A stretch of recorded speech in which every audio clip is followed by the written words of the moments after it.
Halo, Assalamualaikum warahmatullahi wabarakatuh. Ya, saat ini masih menunggu hasil dari swab antigen dari Kementerian Kesehatan di Kota Madinah. Jadi seluruh jamaah umroh MCI itu masih menunggu. Dan ada hal yang menarik ketika saya sedang menunggu, sempat terfikirkan hal-hal yang kayaknya asik banget, bakalan seru banget kalau kita bahas sama-sama.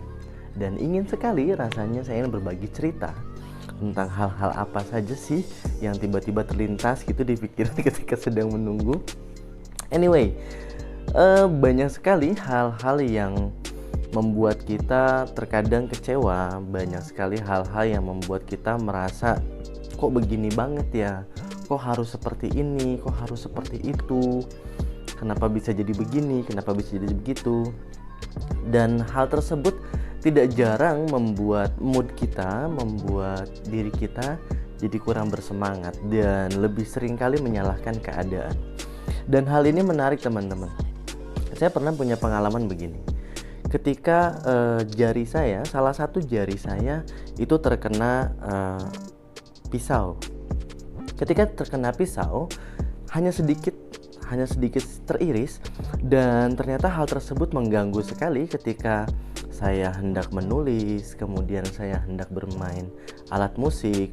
Dan saya yakin sekali untuk para player, pemain musik, apapun alat musik yang dipegangnya, yang dikuasainya, baik itu pemain drum, pemain gitar, ketika ada satu saja bagian jarinya terluka, baik itu luka teriris, luka tergores, luka memar, itu akan mengurangi performanya.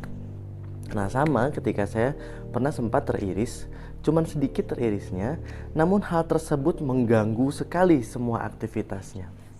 Yang ternyata ketika saya sadari bahwa saya tidak mensyukuri bahwa ketika saya sehat, ketika semua kondisi jari saya ketika sedang tidak terluka, itu saya jarang sekali memanfaatkannya, menggunakannya untuk hal-hal yang positif. Dan hal tersebut juga yang sering terjadi oleh kebanyakan sahabat dari kita yang ketika menjalani hari-harinya sering ngedumel, sering menyalahkan keadaan, lupa akhirnya dengan bersyukur. Padahal dalam sebuah kutipan di surat Ar-Rahman, berulang kali disebutkan nikmat Allah mana yang kau dustai. Jadi diriwayatkan jika lautan itu menjadi tinta untuk menuliskan semua nikmat Allah yang diberikan, itu tidak akan bisa, saking banyaknya.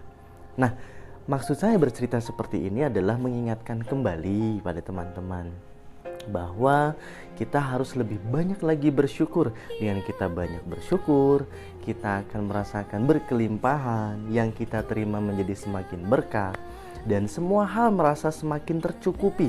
Tidak ada lagi istilah selalu kurang. Jadi intinya kita harus selalu bersyukur, mulai dari hal yang terkecil. Seperti tadi saya contohkan, saya cuma tergores sedikit, itu sudah merepotkan saya. Saya tidak bisa melakukan aktivitas menggenggam alat berat, kemudian tidak bisa melakukan aktivitas yang lain, cuman luka sedikit. Jadi saat ini kita lebih banyak bersyukur, banyak sekali nikmat yang telah diberikan. Mulai dari yang sederhana, kita mulai berkedip, kemudian kita bisa duduk, kita bisa membuka mata di hari berikutnya, bangun dari tidur. Kita masih bisa tertawa, kita bisa mendengar, kita bisa ngobrol, kita bisa bahkan bikin video seperti ini pun, dan ini adalah sebuah kenikmatan karena kita masih diberikan kesempatan untuk bisa menyimak video ini sampai akhir. Masya Allah, luar biasa. So, buat teman-teman, kesimpulannya adalah yuk kita sama-sama mulai mensyukuri. Kita belajar deh, yuk kita mulai belajar lagi mensyukuri semua hal, dari yang mulai terkecil yang kita sadari bahwa banyak sekali kenikmatan yang sudah Allah berikan. Jadi stop ngedumelnya, jangan ngomel-ngomel lagi, jangan lagi menyalahkan keadaan, apalagi sampai menyalahkan orang lain untuk mengkambing hitamkan orang lain. Yuk kita sama-sama belajar membenahi diri, mulai dari mensyukuri semua hal yang saat ini masih kita rasakan. Alhamdulillah. Masya Allah teman-teman. Jadi pembelajaran hari ini kita belajar tentang yuk sama-sama mulai bersyukur. Teruslah bersyukur. Ucapkan alhamdulillah, terima kasih oleh semua keadaan, semua orang. Semuanya lah pokoknya kita sampaikan terima kasih ya Allah bahwa saya diberikan kenikmatan yang sangat banyak sekali sampai detik ini. Terima kasih, terima kasih, terima kasih. Itu saja yang bisa saya sampaikan. Jangan lupa untuk selalu jaga kesehatan dan selalu bahagia. Kita ketemu lagi nanti di video berikutnya. Bye bye. Assalamualaikum warahmatullahi wabarakatuh.